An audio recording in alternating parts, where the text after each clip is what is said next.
When was the last time that Yah addressed you and said, I don't know which way to go or which one to choose, so I'm going to let you vote and you decide the matter? Yeah. Hi, this is Barry Phillips with 2-Minute Torah, day 5 of Qorach.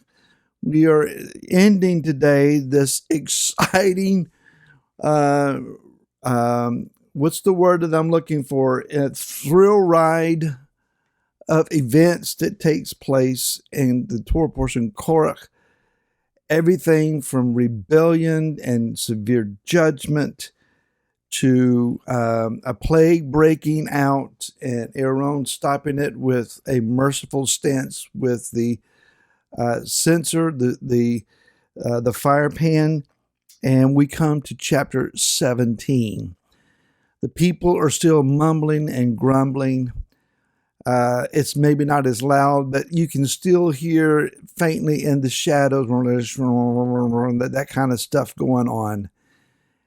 Even when they're burying these thousands of people, that's 14,700 people are dead, in addition to Qorach and his cohorts and those that were swallowed by the earth. I mean, a lot of people have died in the last couple of days, and there's still this disgruntlement.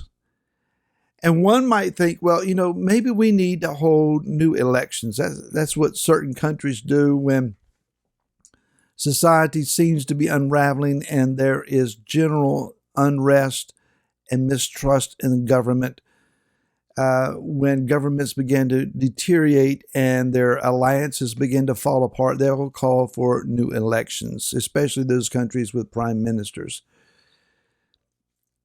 One might think, okay, Moshe would say, Father, can you just allow a vote to go through the camp and let those who want to vote for me, and for Aaron, or let them elect somebody else. If I've gone as far as I can go, let somebody else have it. That would have been magnanimous of him.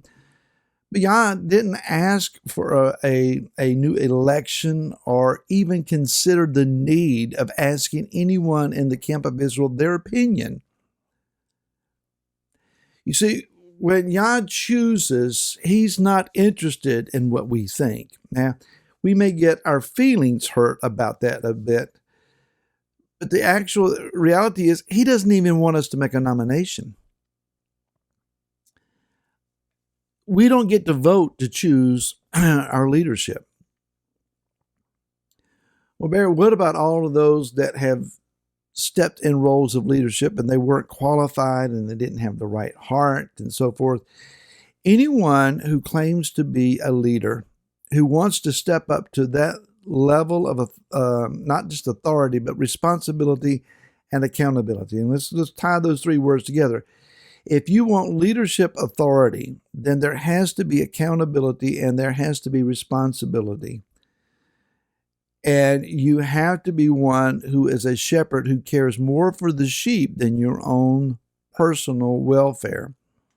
A shepherd, Yeshua taught us, is the one who will lay down his life for his sheep. So if the leader is all about themselves, a narcissist with a Bible in hand, that's not leadership. We're talking about those who want to step into the role or believe that they've been called to step into this role. And I can tell you from Laura and my experience over the decades, there have been grand successes and we've rejoiced and with tears rolling down our face, been thankful for good things that have happened. We battled through some hard times and dealt with stuff as any leader has. We're no different than anybody else. But here we are, and we're just beginning to see some of the shoots from the ground of years of planting. Years of planting.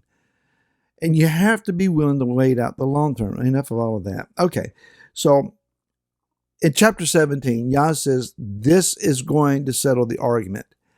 Let the leader of each tribe bring their rod of authority and set it before the witness, the Ark of the Covenant, overnight.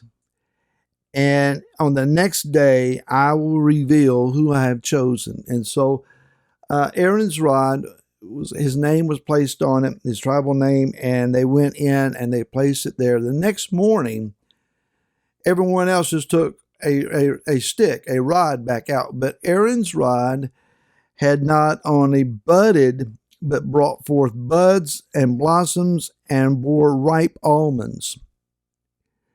A stick that had been cut and dried and used for years, now overnight has become a living tree of sorts without roots in the ground. And there is fruit bearing and life in the rod of Aaron's priestly authority. Yah is revealing who it is that he has chosen. Now, this revelation is not for those who walk in trust and belief. It is for those who are not faithful, who have rebellious hearts, and who refuse to surrender to Yah and to his kingdom. And so it is in our day. There is a rebellious heart that says Yeshua needs to prove himself again. And how do we know that Yeshua is the real Messiah?